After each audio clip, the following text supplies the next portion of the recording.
भवन्तु सुखिनः सर्वे सन्तु निरामयाः सर्वे भद्राणि पश्यन्तु मा कश्चित् दुःखभाग् भवेत्। ओम शांति शांति शांति। वसुदेव सुतं देवं कंसचाणूरमर्दनं देवकी परमानंदं कृष्णं वंदे जगद्गुरुं कृष्णं वंदे जगद्गुरुं कृष्णं वंदे जगद्गुरुं। सच्चिदानंद भगवान की, सनातन धर्म की। भगवान श्री कृष्ण गीता के माध्यम से बताते हैं कि मनुष्य सुख की पाने में इतना उतावला हो जाता है कि सीमाएं तोड़ देता है, और कभी कभी दुख से इतना घबराता है कि कर्तव्य से भाग जाता है। जो दुख के समय कर्तव्य पालन में घबराता नहीं और जो सुख पाने के लिए सीमाओं का अतिक्रमण नहीं करता, वह महान है। हम मनुष्य हैं, अभी आप सुन रहे थे, मनुष्य गलती का पुतला है। ये अक्सर हो ही जाती है, मनुष्य से गलती हो जाती है अनजान के कारण। जब मनुष्य किसी गहराई से उसके नुकसान से परिचित नहीं होता तब गलतियां कर बैठता है। जब तक गलतियों से परिचित होता है, नुकसान समझने लायक होता है, तब तक आदत इतनी पक जाती है कि उसका वापस होना बड़ा मुश्किल हो जाता है। इसीलिए मैं अक्सर कहा करता हूं कि जिनसे गलती नहीं होती है, जब गलती नहीं करते, वो वीर हैं। वीर इसलिए कि लोग कर रहे थे, उसने उनकी अनुकरण नहीं किया। गलत है, पीने वाले, खाने वाले, करने वाले, उनके बहाव में, प्रभाव में नहीं गया, वो वीर है। पर गलती हो गई, बच्चे थे, मनुष्य थे, हमसे बड़े लोग, दूसरे लोग कोई गलत रास्ता कर चलने लगे, हम भी देखकर बह गए, तो वीर तो नहीं रहे। वीर वो है जो गलती करता नहीं। चलो गलती हो गई, पर एक चांस, एक मौका और है महावीर बनने का, और वो ये है कि जो गलती करने के बाद सुधर जाए, वापस हो जाए, वो वीर नहीं, महावीर है। तो पहले तो गलती ना हो, यदि हो जाए तो वीर लोग, बहादुर लोग अपनी कमियों को छोड़कर सच्चे रास्ते पर आ जाते हैं। बहुत लोग शुरू में, किसी को नशे का पता ही नहीं था, नशे से परिचित नहीं थे, किसी के कहने सुनने में आकर नशा करने लगे। पर नशा करने के बाद नशे की आदत पड़ जाती। बहुत विदेशों में लोग जिनकी जिंदगियां खराब हुई, भारत में भी नशे की प्रवृत्ति बढ़ रही है, विद्यालयों तक भी वो बुराई आ रही है। नशा शुरू कर देना आसान, पर छोड़ना बड़ा मुश्किल है। पर कई लोग ये सोचते भी हैं कि चलो करके देखते हैं, जब बुरा होगा छोड़ देंगे। वो ये समझते नहीं कि करने के बाद बड़ा मुश्किल होगा। कई जुआ खेलने वाले, आप नहीं, पर जुआ खेलने वाले सोचते क्या है कि थोड़ा खेलेंगे, हारने लगेंगे तो नहीं खेलेंगे। पर जुए की ऐसी लत है, जीते व्यक्ति तो भी खेलता रहता है, और यदि हार जाए तो सोचता है एक बार हार गया, शायद दांव लगाऊं फिर वापस हो जाए। फिर 2 बार हारा, फिर सोचता है और लगा के देखूं, शायद तीसरे बार में सफल हो जाऊं, जीत जाऊं तो मेरा घाटा पूरा हो जाए। पर हारता जाता है, जीतने की आशा में हारता ही जाता है। जैसे कई बार किसी के 3 लड़कियां हैं, सोचता है अब की बार लड़का हो जाए, फिर लड़की हो गई। फिर सोचता है अब की बार लड़का हो जाए, फिर लड़की हो गई। तो जो जुआ का खेल है वो जीतने वाला भी जल्दी नहीं छोड़ता हारने वाला तो अंत में ये सोचता है कि मैं इतना हार गया हूं कि बर्बाद तो हो ही गया हूं, अब क्या कसर है और खेलता हूं। इसी तरह से संत विनोबा कहते हैं, गीता के सिद्धांतों को स्पष्ट करते हैं, जब आप गाड़ी चलाते हो ढाल पर गाड़ी अपने आप जाती है, ढाल पर उतार पर गाड़ी अपने आप जाती है, तो वहां रोकना होता है। जहां गाड़ी ढाल पर हो अपने आप जहां जाए वहां रोकने की साधना करनी होती है, और जहां चढ़ाई में मुश्किल आए वहां फर्स्ट गियर में जोर से गाड़ी चढ़ानी होती है। सुख की तरफ इंद्रियां सहज बहती हैं, नीचाई की ओर इंद्रियां सहज जाती हैं। उस समय धैर्य की जरूरत है, इंद्रिय संयम की जरूरत है, मन को रोकने की जरूरत है। मन की जल की एक गति, मन और जल नीचे को ही जाए, ढाल की तरफ जाता है, बड़े जतन से राखिए तब ऊपर ठहराए। आप भी कभी साइकिल मोटर नहीं चलाई हो, ढाल हो या ढाल में उतर रहे हो, चढ़ाई में चढ़ रहे हो, तो बहुत ढाल हो तो पैर जमा के रखने पड़ते हैं, आगे न चले। उतार में सधने की जरूरत है, चढ़ाई में जोर लगाने की जरूरत है। इसलिए हम सुख देखकर घबराएं नहीं, बहें नहीं। एक चीज आपसे मैं पूछूंगा, आप कलकत्ते जैसे शहर में हो, नियम तो सब जगह हैं, पर फिर भी बहुत शहरों में गाड़ी चलाना सबसे कठिन है। विदेशों में और कोई चीज हो ना हो, पर ये नियम का पालन वहां बहुत अच्छा होता है। रोड में चलाने वाले नियम से चलते हैं, नियम से चलाते हैं। भारत में नियम बने हैं पर फिर भी लोग कम पालन करते हैं। आप ध्यान रखें, नियम रोड में ना बनाना ठीक है, ये बनाना ठीक है। एक बात से सहमत है तो बनाना ठीक है। नियम आपको नुकसान पहुंचाने के लिए बनाए जाते हैं या फायदा पहुंचाने के लिए? बहुत अच्छे। एक प्रश्न और है, ये बताओ, इतने दिन तुम सफर में चले हो, कभी कभी नियम तुमको बुरा भी लगा है कि नहीं? शाबाश, सत्य बोलते हो। नियम जो बनाए गए, कभी कभी हमें जल्दी होती है और लाल बत्ती है तो लगता है ये क्यों है, जल्दी निकल जाते, हमें स्कूल लेट हो रहे हैं। कभी कभी वही नियम जो हमारे हित के लिए बना है हमको अच्छा नहीं लगता, पर यदि नियम तोड़ने लगोगे तो फिर एक्सीडेंट बहुत होंगे, नुकसान बहुत होगा। बुरा लगने पर भी नियम को पालना, नापसंद होने पर भी, चूंकि वो हितकर है, तो जब नापसंद हो, मन नहीं चाहता, तब भी नियम का पालन करने की कोशिश करना चाहिए। यह नियम सड़क के ही लिए नहीं है, धर्म के कानून, धर्म के नियम भी कई लोगों को अच्छे नहीं लगते। जब हमें जल्दबाजी हो किसी कामना की, कोई काम करने की, तो हमारी इच्छा कुछ करने की है, नियम रुकावट डालता है। ऐसे समय पर धर्म के नियम भी, समाज के नियम भी हमको बुरे लगते हैं। पर नियम जो जिन्होंने बनाए हैं वो देश के, समाज के, परिवार के हित के लिए बनाए हैं, हमारी जिंदगी के लाभ के लिए बनाए हैं। इसीलिए मैंने पहले पूछा कि रोड के नियम बनाए जाने चाहिए कि नहीं, तो सब ने एक सम्मत, सर्वसम्मत से कहा बनाए जाने चाहिए, जरूरी है। फिर हमने पूछा कि आप सबको कोई ऐसा कि कभी वही नियम तुमको बुरा लगा कि नहीं? लगभग सब ने माना हाँ, बुरा भी लगता है, हमको भी लगता है, तुम्हें भी लगते हैं।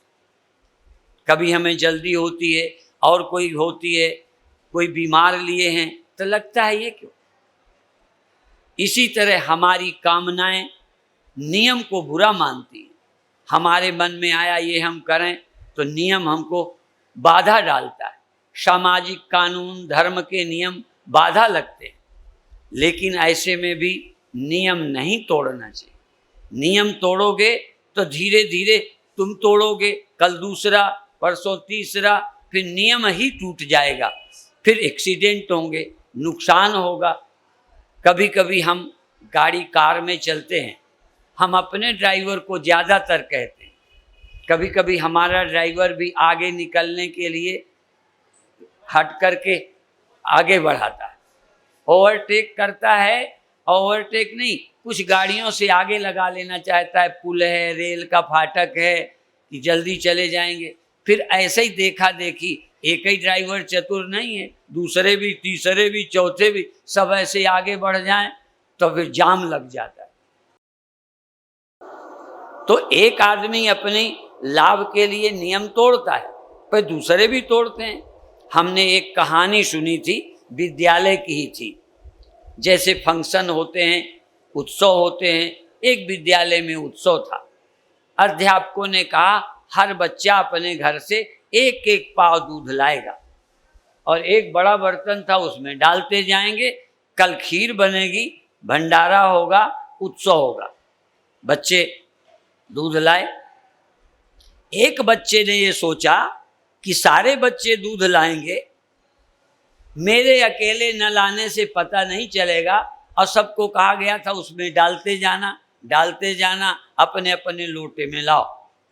एक बच्चे के मन में ख्याल आया कि अकेले से क्या फर्क पड़ेगा, अकेले से देश थोड़ा बिगड़ जाएगा, अकेले से समाज बर्बाद थोड़ा हो जाएगा। आपने सुना होगा रामायण में जब भरत को राज्य दे रहे थे, राम का वनवास हुआ था, तो भरत ने कहा था कि यदि ये आप अनीति करोगे, बड़े भैया के रहते उनको वनवास, मुझे राज्य दोगे?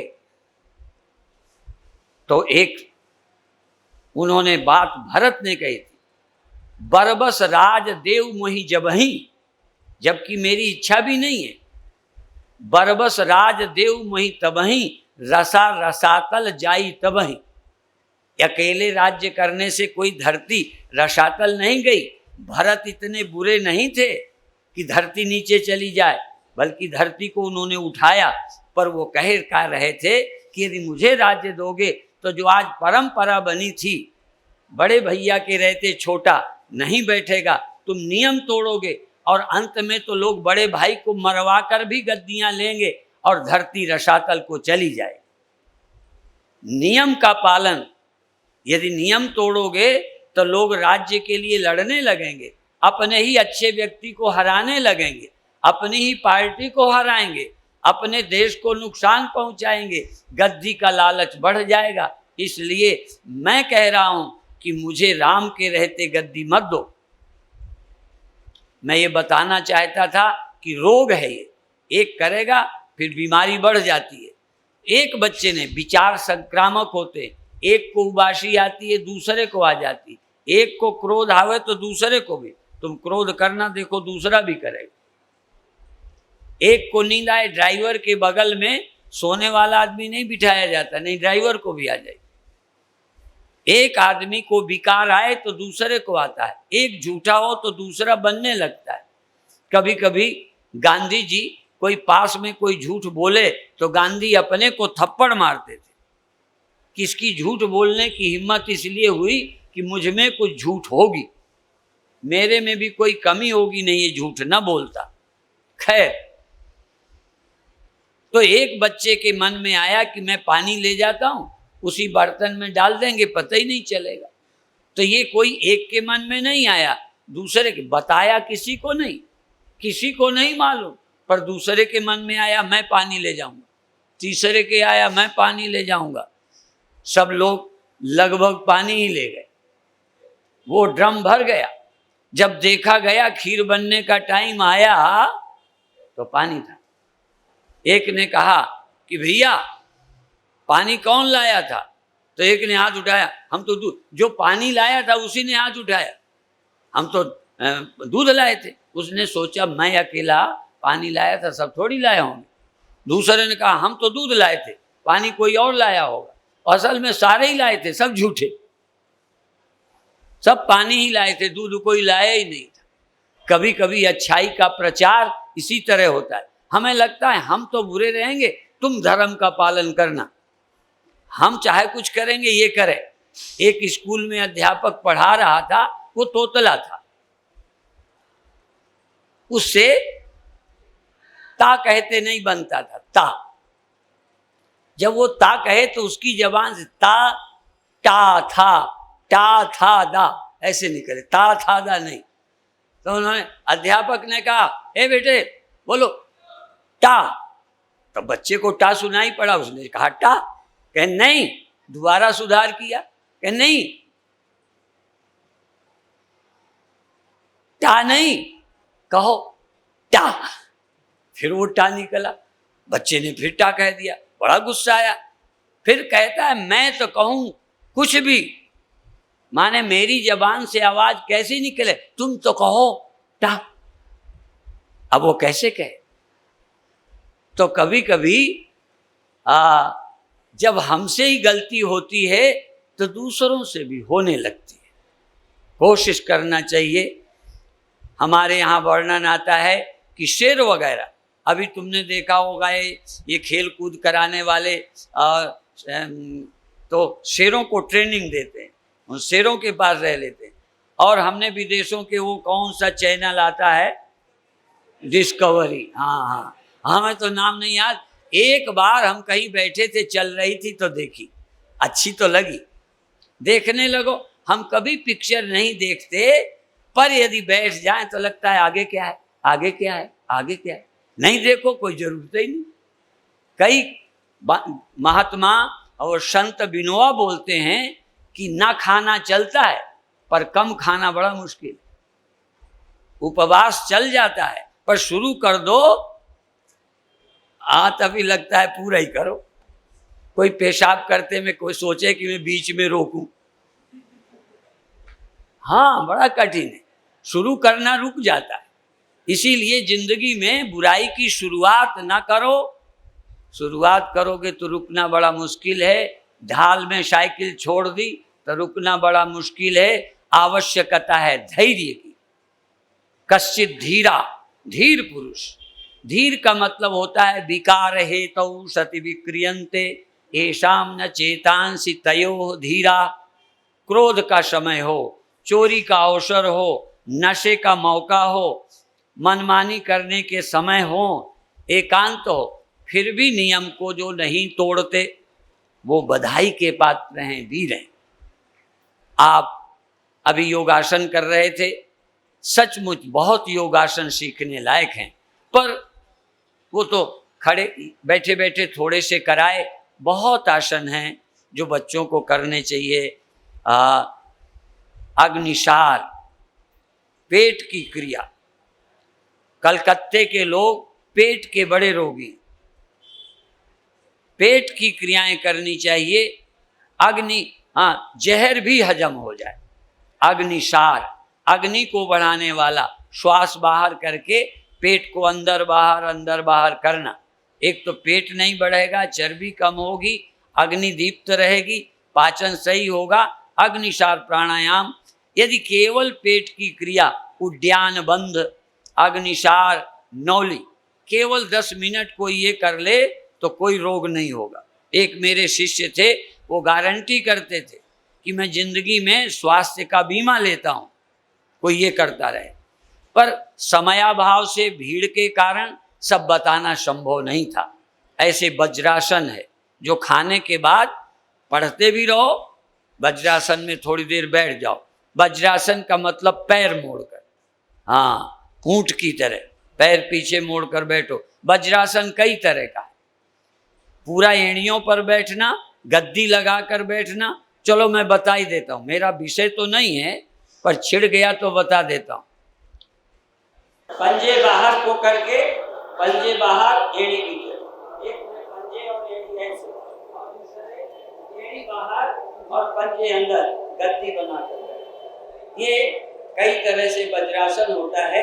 इससे भी अग्नि दीप्त रहती है। जैसे पेड़ की जड़ होती है, जिससे पेड़ बढ़ता है, पेड़ को रस मिलता है, वो जड़ से मिलता है। हमारे सारे शरीर को रस बनाकर शरीर में पहुंचाने का काम पेट से शुरू होता है। ये शरीर की जड़ है, ये ठीक रहेगी तो सब ठीक रहेगा। आयुर्वेद जानने वाले कहते हैं सर्वेषामेव रोगाणाम निदानम कुपिता मलः। पेट के मैल से सारा शरीर गड़बड़ाता है, पेट साफ रहे तो ठीक रहेगा। इसलिए हरड़ सुबह लेनी चाहिए। और हरड़ की इतनी महत्ता है, काली और सुनहरी दो तरह की होती है। हरड़ का इतने लाभ हैं, यस्य ग्रहे नास्ति माता तस्य माता हरित की। जिसके शरीर को पालने वाली माँ ना हो उसकी माँ हरड़ है। पेट में गई हुई हरड़, बाहर की माता कभी नाराज भी हो सकती है, पर पेट में गई हुई हरड़ नुकसान नहीं कर सकती, फायदे करेगी। तो आप लोगों के स्वास्थ्य के नाते ये दो बातें तीन बताएं। और भी बहुत आसन हैं। तुम अभी बहुत कम उम्र के हो, मैं बूढ़ा हूँ, पर बहुत आसन मैं कर सकता हूँ, तुम नहीं कर सकते। मेरे गुरुदेव कभी कभी जवानों का हाथ पकड़ते थे तो वो ये कहते थे, मैं पकड़ूं तुम नहीं छुड़ा सकते, तुम मेरा पकड़ो मैं झटके से छुड़ाऊंगा। जब 100 वर्ष से ज्यादा थे तब वो इतना, ये संयम ब्रह्मचर्य का बल था। इसलिए आप थोड़ा ब्रह्मचर्य का ध्यान रखें। ये भी समय है, ब्रह्मचर्य गृहस्थ वानप्रस्थ संन्यास बुरा नहीं है, लेकिन हर चीज के समय का विभाजन है। किस समय खाना, योगाभ्यास करने वालों को सबसे पहले क्या खाना, कितना खाना, कब आसन करना, कब नहीं करना, खा के नहीं करना, किन दिनों नहीं करना, किसको कौन आसन करना चाहिए, कौन नहीं करना चाहिए, आप इसको मन से नहीं कर सकते। मन से करोगे रीढ़ के रोग हो जाएंगे। अर्थात योगाभ्यास करने वाले के जीवन में अनुशासन आएगा ही।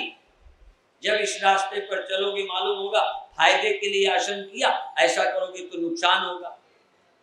तो अपने आप अनुशासन आता है। नहीं तो जिंदगी में लोगों को पता ही नहीं अनुशासन का। जब आपातकालीन लागू हुआ था तब विनोबा ने उस समय उस आपातकाल को, उस ज्यादा कानून और जोर डालने को उन्होंने कहा था आपातकालीन अवसर अनुशासन पर्व है। अर्थात अनुशासन सीखने का। उस समय बहुत जरूर कुछ नुकसान हुए, पर ट्रेनें समय पर चलती थी, अध्यापक समय पर जाते थे, डॉक्टर सही काम करते थे, सब काम ठीक हो गया था आपातकाल में। बहुत छूट आदमी को फायदा नहीं करती, नुकसान करती। भारत ज्यादा कड़ाई में दुखी हुआ, अब छूट चाहता है। विदेश ढील से बर्बाद हुआ। इसलिए बीना के तार बहुत कसे जाएं तो टूट जाते हैं, ढीले हों तो आवाज ठीक नहीं निकलती। जिंदगी को कुछ नियम कानून के तहत चलाना चाहिए। मैं बहुत कुछ स्पष्ट नहीं कह सकता, इतना ही कहूँगा कि रोड के नियम हमारे हित के लिए हैं, तो धर्म के नियम कानून, परिवार समाज के नियम कानून बहुत अच्छे हैं। मारवाड़ी समाज अभी पुराने समयों पर अपने नियम धर्म का पालन करता है, और भी कोई नए नए मजहब कुछ अपने नियम में चलते हैं, सरदार लोग भी कुछ नियम में चलते हैं, पर फिर भी इस युग का प्रभाव हर समाज पर पड़ा है। जब यहाँ के प्रधानाचार्य हैं या सूचना करते हैं, मैं नहीं जानता, पर विषय देने से ही पता चल जाता है कि आज समाज को क्या समस्या है। वह अनुशासन, चरित्र सबसे ज्यादा संकट है। आज रुपया बढ़ गया है और सुविधाएं बढ़ गई हैं, पर हमारा स्तर गिर गया है। आवश्यकता है समाज को पुनः धर्म की स्थापना की। समय समय पर परमात्मा अवतार लेकर धर्म की स्थापना करते हैं। मैं समझता हूँ किसी समय देश की आज़ादी के लिए हम एक हुए थे, देश को आज़ादी मिली है, कुछ समृद्धि बढ़ी है, पर वही दीवालों में हमारा आदमी बैठ जाए कुर्सी पर, यही आज़ादी नहीं है। हमारे जीवन में चरित्र बैठ जाए, चरित्रहीनता पराजित हो, तब सच्चा राज्य हमें प्राप्त होगा। इसलिए हमें आवश्यकता है धर्माचरण की। और ये बड़े सौभाग्य की बात है, क्योंकि विद्यालय तो धर्मनिरपेक्ष लोगों के हैं, इसलिए वहां धर्म की बात सुनाना बुरा माना जाता है। रूस जैसे देशों में भी धर्म की बात नहीं कर सकते, पर योग की कर सकते हैं, समाज निर्माण की कर सकते हैं, स्वास्थ्य की कर सकते हैं, मनुष्य को कर्तव्य परायण बना सकते हैं। इसके लिए वहां भी बोलने की छूट है, धर्म को मना करते हैं। हमारे यहाँ इन्हीं को धर्म का, गीता में कर्तव्य पालन का नाम धर्म है। आप बहुत अच्छे हो, भाग्यशाली हो कि विद्यालय में पढ़ रहे हो और एक अच्छे संभ्रांत परिवारों के बच्चे हो, संभ्रांत संस्कारी परिवारों के बच्चे हो। अपने पूर्व परंपरा को स्मरण रखना चाहिए। भले तुम क्षत्रिय नहीं हो, पर क्षत्रिय को जैसे रघुकुल रीति सदा चली आई, प्राण जाए तो अचल न जाए। तो जैसे राम रघुवंशी थे तो कहते नहीं क्षत्रिय तनधर समर सकाना, तो अपने परंपरा का, तुम मारवाड़ी हो, महेश्वरी हो, ब्राह्मण हो, क्षत्रिय हो, वैश्य हो, किसी से तो हो, हिंदू हो, तो हिंदू की कोई परंपरा थी। हमें गर्व हो कि हम हिंदू हैं, इसलिए हम ये नहीं खाते, हम हिंदू हैं इसलिए हम झूठ नहीं बोलते, हम हिंदू हैं इसलिए धर्म का पालन करते हैं। ऐसा हमारे अंदर गर्व होना चाहिए, तभी हम ठीक होते। बिना गर्व के, स्वाभिमान के आदमी अच्छा नहीं रह सकता। पहले अभिमान, अहंकार जरूरी है। थोड़ा स्वाभिमान होगा तो हम गलत नहीं चलेंगे। पहले मान बहुत जरूरी है, मान के लिए आदमी बुराई से बचता है, लेकिन बाद में निर्माण हो जाना चाहिए। बाद में हमको निरभिमान, स्वाभिमान नहीं रहे, पर पहले अच्छा बनाने में मदद करेगा। तुम्हारी प्रशंसा करें तो अच्छा लगता है, निंदा करें बुरा लगता है। तो पहले प्रशंसा के लिए अच्छे बनो, स्वार्थ के लिए बनो। तो अपनी प्रशंसा के लिए भी अच्छा बनना अच्छा है, पर बाद में प्रशंसा ना भी कोई करे तब भी अच्छे बने रहेंगे, ये अगला कदम है। इसलिए अच्छा बनना, संत बनना, योग्य बनना, धर्मात्मा बनना, गुणी बनना, चरित्रवान बनना, मान के लिए, नाम के लिए, फिर स्वर्ग आदि लोभ के लिए, और समाज में अच्छे पदों के लिए, और अपने इलाके में कोई अच्छा शासन चलाए, अपने एरिया को सुधारे। भले अपने चुनाव के लिए, अपने चुनाव के लिए भी अपने एरिया को अच्छा बनाए तो क्या बुराई, पर बिना स्वार्थ के अच्छा काम करे तो कहने क्या है। तो अभी हम संसारी लोग हैं, अच्छा काम करें, ज्यादा बोलने की जरूरत नहीं है। मैं तो योग की ही प्रेरणा देना चाहूंगा कि कुछ योगासन, पेट की क्रियाएं 10-15 मिनट 20 प्रातः काल हर बच्चे को करनी चाहिए। सिखाने वाले बहुत मिल जाएंगे, थोड़ा सा सीख लें, रोज करें, उससे खून सही रहेगा, स्वास्थ्य सही रहेगा, आपके अंदर बल रहेगा, उत्साह रहेगा। कभी कभी हम किसी जवान से पानी मांगते तो इसको कहा, ये कहेगा माने तुम चले जाओ। और जब आदमी में उत्साह होता है, एक को कहा दूसरा दौड़ गए अपने आप, तो एक 100 लोग तैयार, और कई बार एक को सोचता है वो उठ जाए। हाँ, हम लोग कहते हैं यदि मक्खी भी उड़ती हो तो छलांग लगाना पड़े, हनुमान की तरह उठ जाओ। आपके अंदर इतना उत्साह कर्म करने का हो, आलस्य न हो। आलस्य जीवन में महान शत्रु, आलस्य से बड़ा कोई शत्रु नहीं है। और कितने प्रतिभावान जो कल पर अच्छाई को छोड़ते रहते हैं, उनकी विकास रुक जाते हैं। अच्छाई को कल पर मत छोड़ो और बुराई को टालो। मन भी आए आज नहीं, कल पर, तो आप बुराई से बच जाएंगे, अच्छाई करेंगे। इतना ही कहकर अभी समाप्त करते हैं। हम बहुत प्रसन्नता में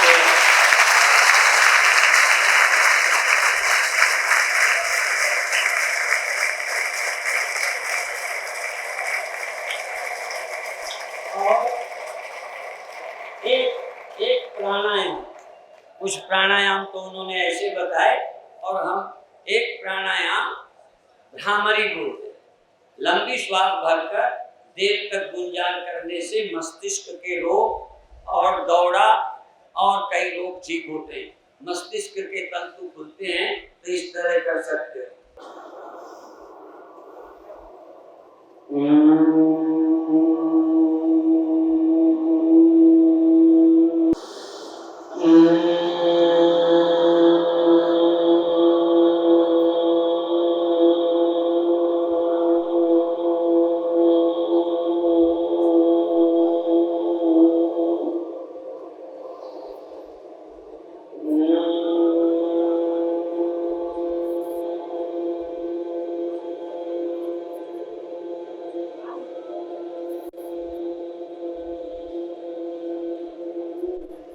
वज्रासन में बैठकर या पद्मासन में मूलाधार को खींचे हुए, मूलाधार को बेस चक्र को खींचे हुए श्वास भर करके भ्रामरी करने से शरीर के सभी अंग प्रभावित होते हैं। विशेष करके विद्यार्थियों के लिए बहुत अच्छा है, अवश्य करना चाहिए।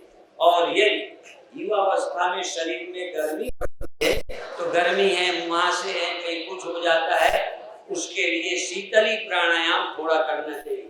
जीभ की नली बनाकर,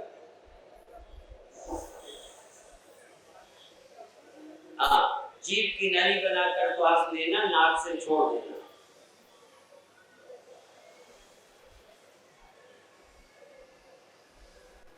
दूसरा शीतकारी, दांत को दांत से सटाए रखना और जीभ को दांतों पे लगाकर बिना जीभ निकाले दांतों के खेल से श्वास खींचना।